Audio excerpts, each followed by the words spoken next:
Olá, pessoal. Estamos de volta aqui com um assunto novo. Encerramos Platão, continuamos na Ética Antiga, agora com Aristóteles. E seguiremos para a nossa aula esse sumário aí.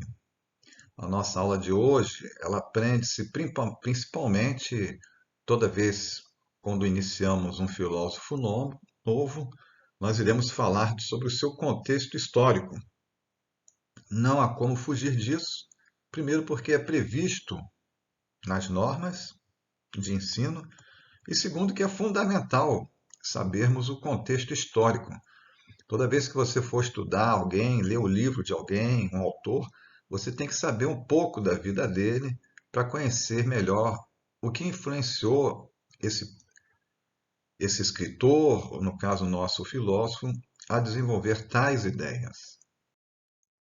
Então, dando início aqui ao nosso contexto histórico, começamos lembrando já esse slide conhecido de todos, com o acréscimo de um personagem importante para esse período do contexto histórico, que é Alexandre o Grande. Vejam só, vamos nos ater a Aristóteles e Alexandre nesse quadro. Verificamos que Aristóteles, né, ele está em verde, ele vai pegar Platão vivo, Sócrates não, Sócrates já terá morrido. Aristóteles vai chegar a conhecer Platão, vai ser discípulo de Platão e também será mestre de Alexandre. Alexandre, quando nasce, né, ele nasce 9 anos antes de Platão morrer. E chama a atenção aí nos círculos em amarelo que Alexandre vai morrer com a metade da idade praticamente de Aristóteles, um ano antes. Alexandre morre em 323 e Aristóteles morre em 322 a.C. Mestre e aluno terão uma vida muito próximas, de respeito mútuo, e Aristóteles então vai sentir o peso de toda a influência do mundo helênico. A situação na Grécia estará em mudanças quando Alexandre assume o poder na Macedônia.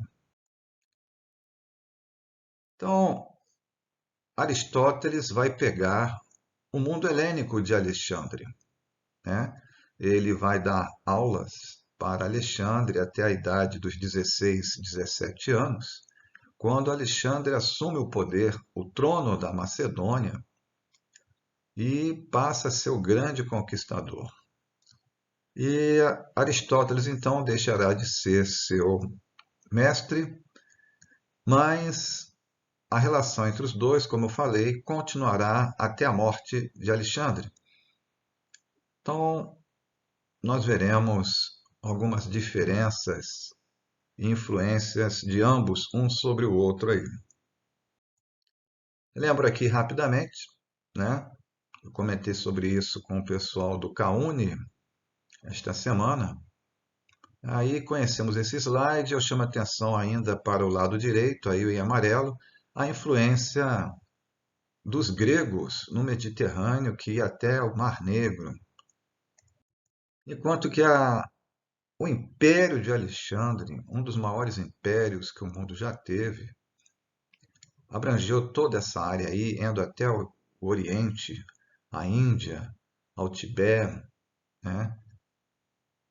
Conquistou o Egito, a Judéia, grandes impérios, a Pérsia, que era um dos maiores impérios, né, existentes na época, e ele difundiu, já que ele foi aluno de Aristóteles, a cultura helênica, que seria o quê? A base da cultura grega.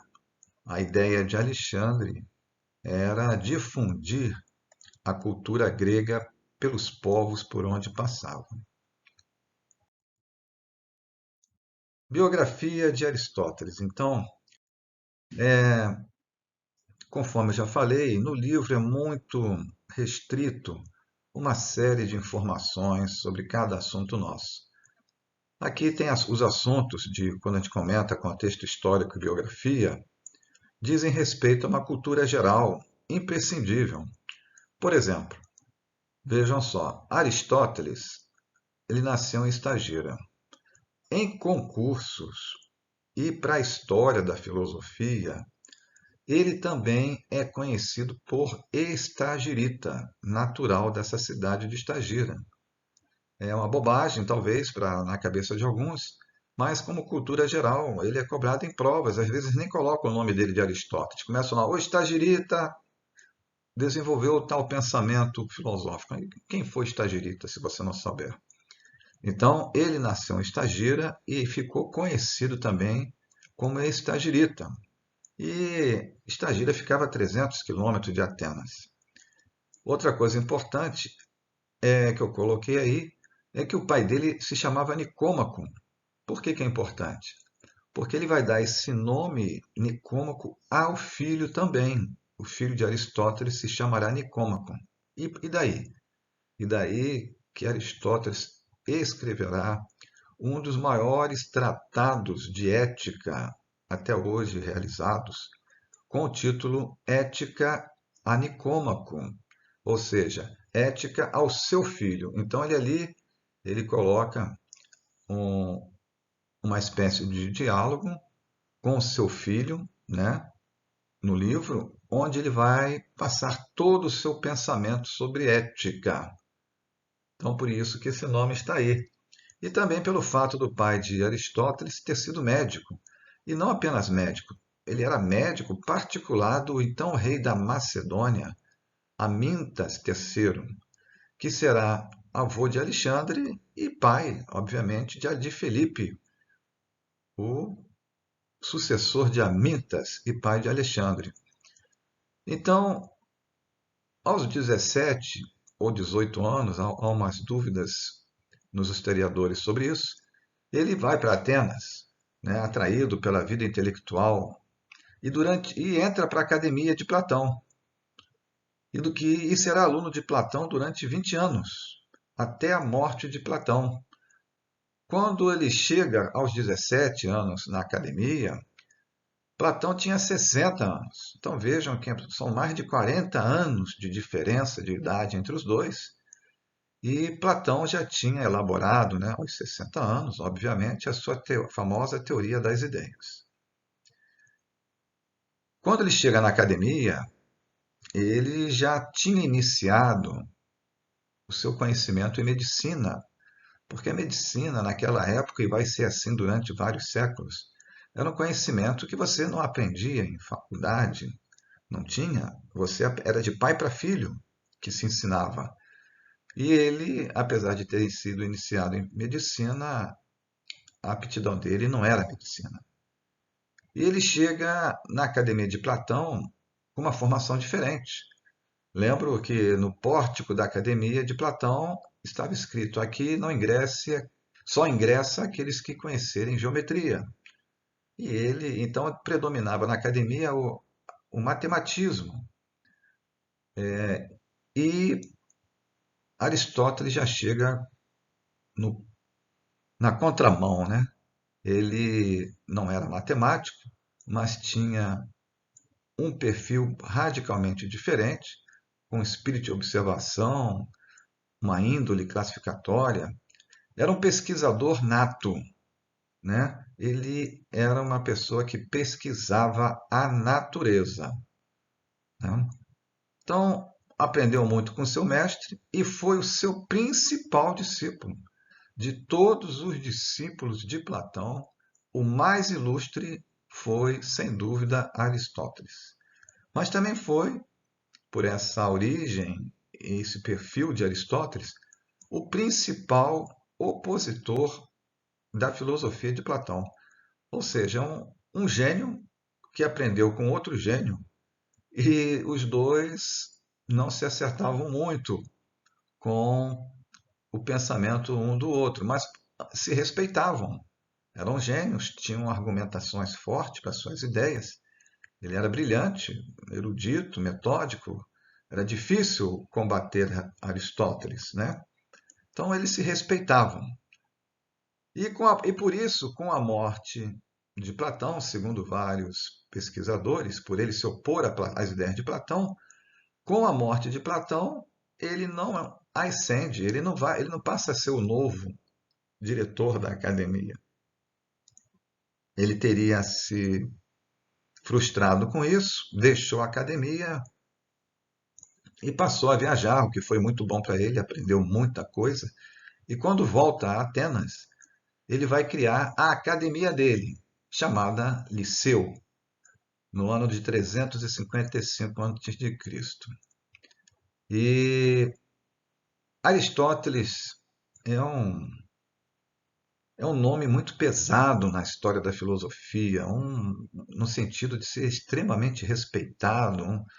Ele tem um número de seguidores muito maior do que de Platão, porque Aristóteles ele vai falar sobre tudo e com profundidade. Vejam só esse item final aí da transparência. Ele, ao fundar o Liceu, ele vai colocar algumas disciplinas, matérias para serem estudadas, e essas matérias serão estudadas em todas as universidades que vão surgir até o século XIX. Sabe o que é isso? A tua maneira de pensar, a tua maneira de organizar o ensino durar quase 2000 anos, ou mais que 2000 anos. É impressionante a genialidade de uma pessoa dessa, né? Então, o liceu, uma curiosidade que eu sempre coloco, né, para a cultura geral de vocês, à nossa esquerda estão as fotos do que se descobriu em Atenas sobre o liceu. Mas o interessante também é que eu falei nas aulas de Platão que a academia passou a ser uma nova designação, ou passou a ser a designação de todas as universidades.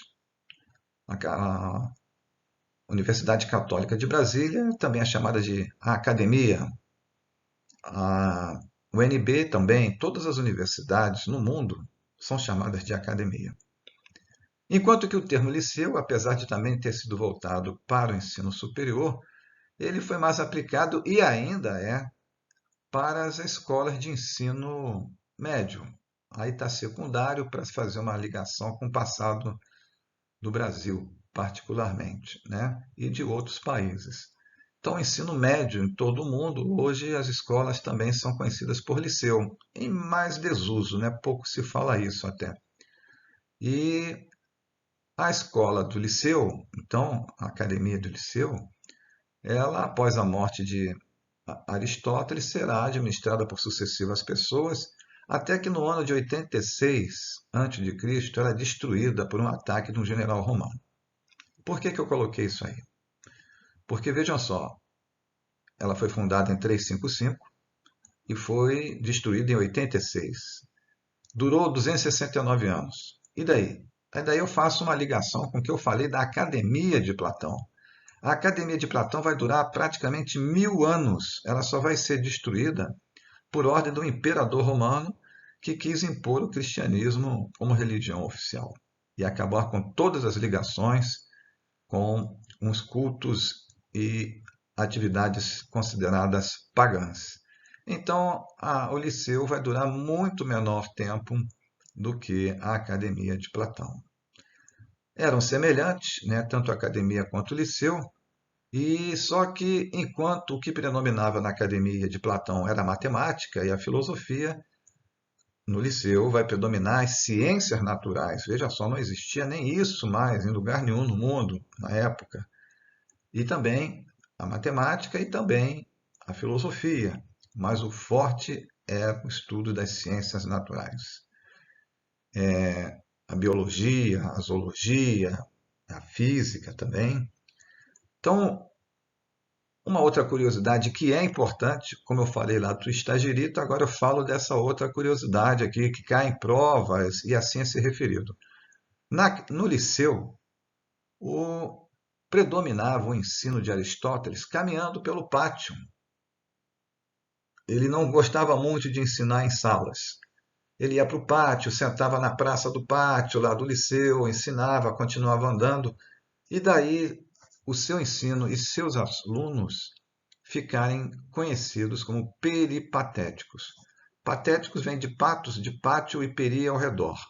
Então, os que andavam, os que caminhavam ao redor do pátio. Isso é a cultura geral, é importante, tem que saber isso aí.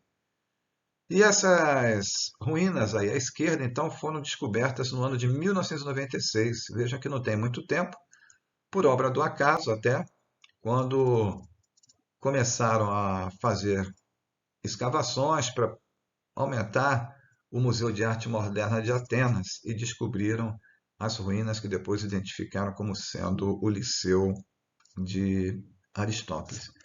Assim é na Europa. Na Europa, a maior preocupação de qualquer obra construtora é isso. Vou mexer na terra, vou acabar descobrindo algo. E descobre. Não tem jeito. E sobre a obra de Aristóteles, que também é importante sabermos. É muito vasta, é gigantesca, muito superior em quantidade, né, à de Aristóteles. Mas só que só chegaram até nós um pouco mais de 30 tratados. E a maioria está perdido, como está perdido de muitos outros filósofos antigos, né? É quase certo, segundo vários historiadores, que muita obra de Aristóteles se perdeu no incêndio da Biblioteca de Alexandria. E também as obras de Aristóteles se dividem em duas partes: os seus escritos esotéricos com X e esotéricos com S. Buscando a origem das duas palavras, o exo com X é para fora, tá? Esotéricos, então, eram os ensinos que Aristóteles ministrava durante a parte da manhã, que eram de caráter geral, né? E os esotéricos com S, ele ensinava para os principais alunos deles, aprofundando o que ele ensinava de manhã, porque exigia um outro nível, um outro perfil de aluno para se aprofundar no que ele queria ensinar. Então ele ensinava física, metafísica, ética, política e muito mais coisa. E após a conquista de Atenas pelos romanos, os escritos de Aristóteles são enviados para Roma. E de Roma depois, parece-nos que foi não só para Roma, como também Constantinopla, e depois vai para o mundo árabe. E somente quando os árabes Aristóteles e Platão vão ficar esquecidos. Quando os árabes conquistam o Mediterrâneo, né, na Idade Média, é que os filósofos árabes trarão Aristóteles e Platão, mas principalmente Aristóteles. Aristóteles, até a Idade Moderna, principalmente, ele será conhecido como o filósofo. Era um nome de reverência. Platão ficava em segundo plano, mas quando se falava em o filósofo, já era designação para Aristóteles. Então, ele, na Idade Média, devido aos árabes, como eu expliquei, ele será muito utilizado na formulação do dogma do catolicismo. Platão também, mas principalmente Aristóteles. E apesar das críticas que vieram às ideias dele na Idade Moderna, ele hoje é uma referência. A lógica de Aristóteles só foi modificada no século XX. Vejam só, no século XX. E as ideias de metafísica, política e ética ainda persistem. Então, as suas principais ideias estão nessas duas obras aí, Metafísica e Sobre a Alma, onde ele desenvolve a sua teoria do conhecimento. E, eu vou explicar a diferença fundamental do pensamento dele para o de Platão. Então, enquanto o Platão defendia apenas o conhecimento racional, Aristóteles vai defender também, e não apenas, o conhecimento sensível, afirmando que os dois são convergentes. Aí, como cultura geral, sempre coloco, eu falei ainda há pouco de Farol de Alexandria, também já mencionei isso para o pessoal do CAUNI, falarei rapidamente aqui. A concepção artística à direita aí do grande Farol de Alexandria, que servia de segurança com o seu farol a quilômetros do porto para alertar as embarcações. Mas o forte do farol era a sua gigantesca biblioteca, porque Alexandria foi uma cidade fundada por Alexandre o Grande, onde hoje é o Cairo, e teria sido inspirado Alexandre num sonho. Segundo ele, os deuses teriam determinado que ele construísse Alexandria. E Alexandria foi a nova capital mundial da cultura, depois do fim de Atenas, né? Com a conquista de Alexandre, ele transfere para Alexandria, passa a ser um grande polo cultural. E a biblioteca de Alexandria era gigantesca. Com seu incêndio, se perdeu muita coisa do mundo antigo. Uma perda enorme para a humanidade. Haviam muitos escritos lá e se perdeu. Posteriormente, hoje, o governo do Egito, há alguns anos, criou uma nova biblioteca de Alexandria, que vocês podem acessá-la pelo YouTube, também é enorme, mas não tem o mesmo valor que outras grandes bibliotecas hoje existentes no mundo. Continuando aqui, agora nós vamos falar mais sobre o pensamento de Aristóteles. Então, vejam só, uma das maiores contribuições de Aristóteles na filosofia os seus conceitos que explicam o ser, que explicam nós, seres humanos, e os seres em geral. E é essa parte que ele vai dedicar toda a sua obra, a humanidade passou a chamar de metafísica. Mas na época, e até próximo a Jesus, até o século I a.C., era chamada de filosofia primeira. E ainda é, por vários pensadores. Filosofia primeira. Mas no século I, ou século I a.C., um, um discípulo, um seguidor de Aristóteles, ele resolveu organizar as obras de Aristóteles e vai colocar todas as obras de filosofia primeira de Aristóteles após as obras de física. Então, metaphysis, ou seja, depois da física. E assim ficou conhecida no final, como além da física, a metafísica, por tratar de temas que iam além da física, do mundo material, né, de forma abstrata. É uma curiosidade importante isso daí, a origem da palavra metafísica. E toda a obra de Aristóteles é conhecida até hoje por esse termo, corpus aristotelicum, corpus aristotélico, né? É nome dado aos mais de 30 escritos, vejam só, de Aristóteles que chegaram até nós. Estima-se que mais de 100 tratados foram escritos por Aristóteles, mas chegaram até nós apenas um pouco mais de 30. Então, acredita-se, como eu falei anteriormente, que grande parte deles tenham sido queimados no incêndio de Alexandria. Aí está uma concepção artística à esquerda de Aristóteles ensinando a Alexandre. E aí chamei a atenção com os dois bustos, né, para aquela diferença de apenas um ano entre a morte de Alexandre e a morte de seu grande discípulo, de seu grande mestre Aristóteles. Então, respeitavam-se muito, mas Aristóteles ele discordou profundamente da ideia de Alexandre de difundir a cultura grega até o Oriente. Aristóteles não estava muito certo com isso, obviamente, porque para Aristóteles os gregos e orientais são de naturezas diferentes, suas potencialidades e não poderia ensinar nem a cultura nem a política para os gregos, ou para os orientais, né? Porque eles eram diferentes. E Aristóteles tinha uma certa xenofobia com isso, porque ele considerava que os gregos um povo superior aos demais, né? O temperamento, e não, seria impossível transmitir a cultura grega aos demais. E nisso errou Aristóteles, né?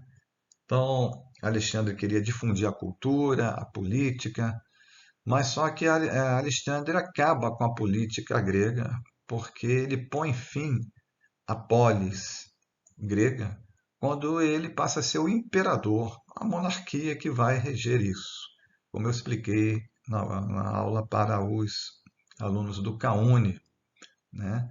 Ele estabelece uma nova política e então os gregos passam a modificar a sua filosofia por causa disso.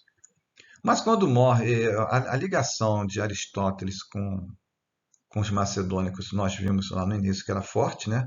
O pai de Aristóteles era médico do avô de Alexandre, e Aristóteles sempre teve uma ligação forte com os macedônicos. Com a morte de Alexandre, os atenienses começaram a perseguir todo mundo que era ligado aos macedônicos. E Aristóteles se viu em perigo com isso. E ele então acaba fugindo de Atenas, abandona o Liceu e ficou famosa a sua frase para justificar sua saída, quando ele diz, como está escrito aí, vou embora para evitar que mais um crime fosse perpetrado contra a filosofia. Ele se referia à morte de Sócrates. Ele não queria permitir que mais um filósofo fosse morto pelos atenienses, né? Então, ele foi embora quando ele vai embora de Atenas, ele só vai viver mais um ano. Ele pega uma grave doença e deixa o seu filho Nicômaco, que eu faço referência aí novamente ao pai de Aristóteles, ele batiza o filho com o mesmo nome. Agora vem uma parte importante também da nossa aula, as diferenças de Aristóteles com Platão. Então, nós já comentamos um pouco, e aí eu destaco na parte inferior à direita, uma grande frase de Aristóteles, que materializa a diferença entre os dois no pensamento. Sou amigo de Platão, mas sou mais amigo da verdade.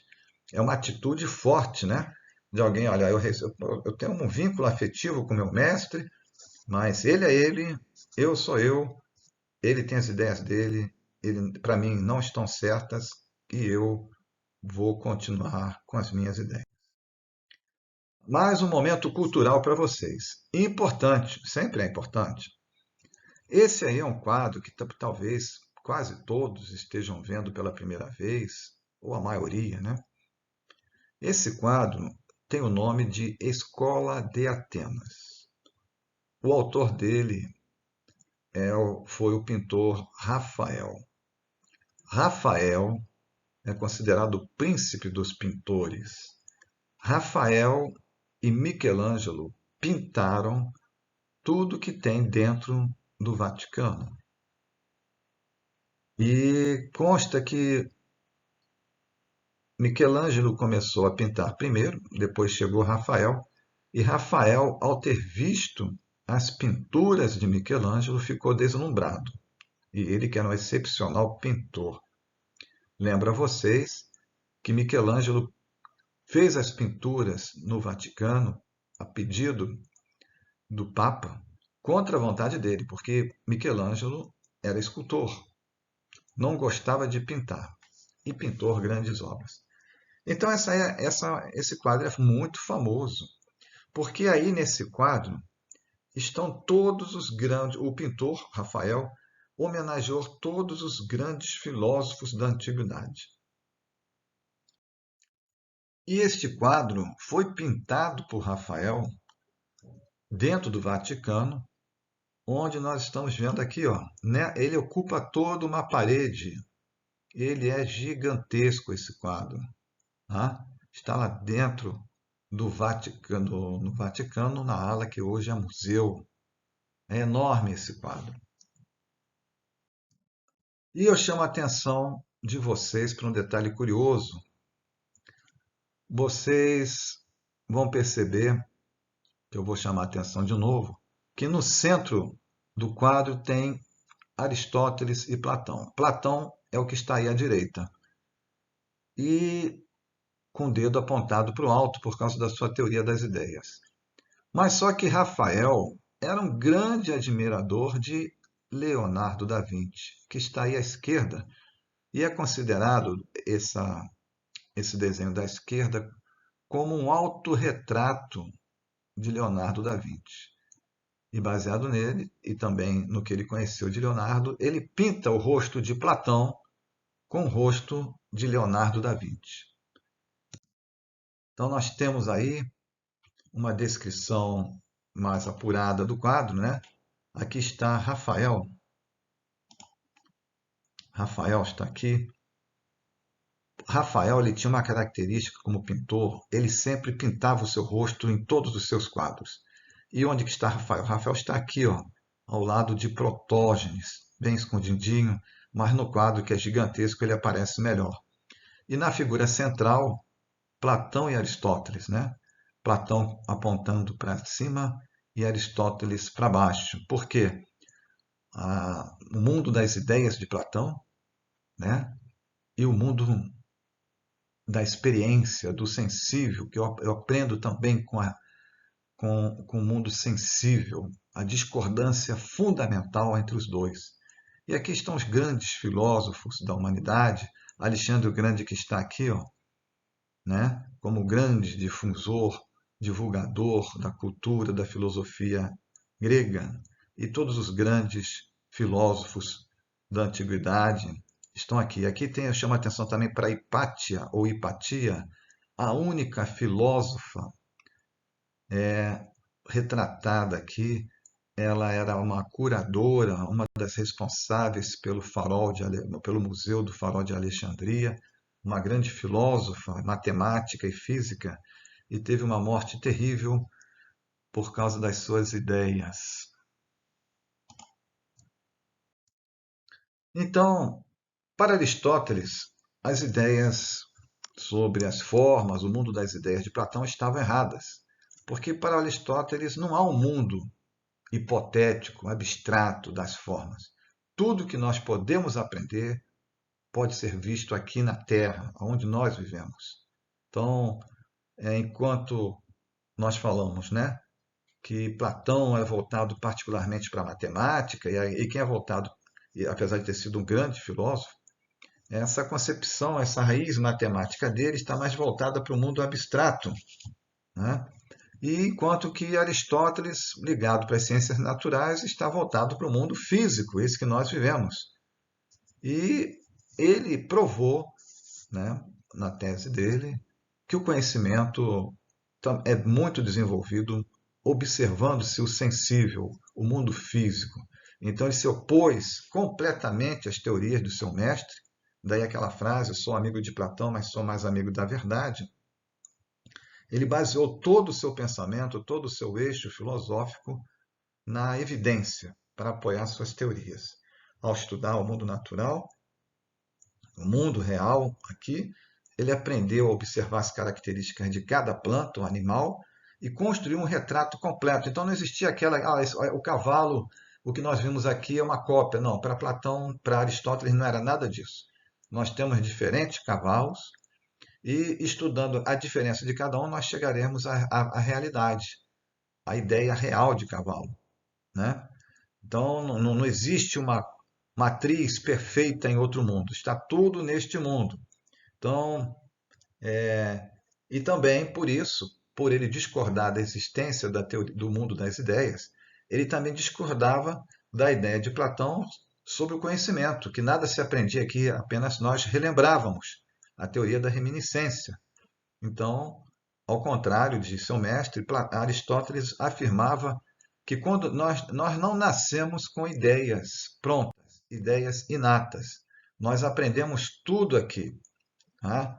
Aprendemos aqui a virtude, a justiça, a beleza, com a vida na polis, né? Então não temos ideias inatas. A verdade no mundo deve ser encontrada na Terra e não em outro mundo. E para isso, ele, para termos uma lembrança da grande teoria dele, para explicar isso, ele vai explicar a nossa existência por quatro causas. A causa material, aquilo que algo é feito, a causa formal, ou a disposição, ou a própria forma daquilo que nós estamos vendo, a causa eficiente ou eficaz, por que e como aquilo existe, e a causa final, para que aquilo existe. Essa, então, é que nos importa na nossa continuidade aqui da nossa aula, porque ela se relaciona à ética. Então, conhecer a finalidade da existência de algo implica em saber se aquilo que está ali hoje é bom ou mal. Se eu sei para que existe, né, eu já vou saber se está bem ou mal, conforme a sua finalidade. Se eu tenho uma semente de mangueira, a finalidade da semente é se transformar em mangueira. Se ao longo do seu crescimento ela adoece, então ela está desvirtuada da sua finalidade. Então, no caso do homem, qual é a causa final do homem para Aristóteles? É buscar o bem e a felicidade.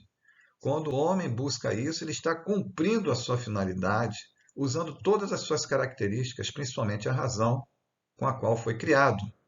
Então, uma pessoa poderá ser considerada virtuosa ou associada ao bem se usar corretamente as características com a qual foi criada, desde que nasceu, porque está seguindo a sua finalidade. E só poderá ser feliz ao usar toda a sua potencialidade, a sua capacidade na busca da virtude. E a forma mais elevada da virtude é a sabedoria. Então vejam como ele difere bastante de Platão. E como podemos reconhecer o que é a virtude? Então, para Aristóteles, é por meio da observação, comparando, observando as outras pessoas e a vida à nossa volta. Então, aí estão as diferenças gerais de um e outro, que eu coloquei a síntese aí, né? Enquanto Platão defendia que nascemos com ideias inatas, Aristóteles falava o contrário, né? Enquanto Platão afirmava que o mundo das ideias é um mundo perfeito, com ideias imutáveis, Aristóteles dizia que o único mundo é o sensível e que também é o inteligível. Então, o mundo inteligível de Platão e o sensível era uma coisa só, que é esse que nós vivemos. E para Platão, o conhecimento sensível, a crença, a opinião, era falso, era apenas uma opção da realidade. Por isso que ele fala da alegoria da caverna e o conhecimento intelectual, pelo qual, pela razão, nós vamos alcançar a essência das coisas, uma ligação contemplativa no mundo das ideias. E Aristóteles difere também radicalmente. Ele diz que há 6 formas de conhecimento: sensação, percepção, imaginação, memória, raciocínio e intuição. E isso é que dá a base para nós formarmos o conhecimento aqui. E aqui, por último, dessa síntese, o mundo das ideias de Platão não permite a introdução de novas ideias, né? Não, nós aqui não aprendemos nada, nós só nos lembramos. E Aristóteles vai para o outro lado novamente, dizendo que aqui nós aprendemos tudo, né? E por isso as ideias de Aristóteles se tornaram mais importantes que a de Platão ao longo dos séculos. E para concluir, de tudo isso que nós falamos, eu só vou destacar aqui, porque é muita coisa, né? Essa diferença fundamental entre as ideias dos dois, entre o mundo das ideias, com o dedo aí de Platão, com o rosto de Leonardo da Vinci apontado para cima, e Aristóteles voltado para baixo. Essa figura sempre tem caído várias vezes em concursos, né? Como referência à pergunta que vem em seguida. Então, o mundo das ideias de Platão cai por terra com as ideias de Aristóteles. E a ética de Aristóteles nós estudaremos então na próxima aula. Bons estudos a todos!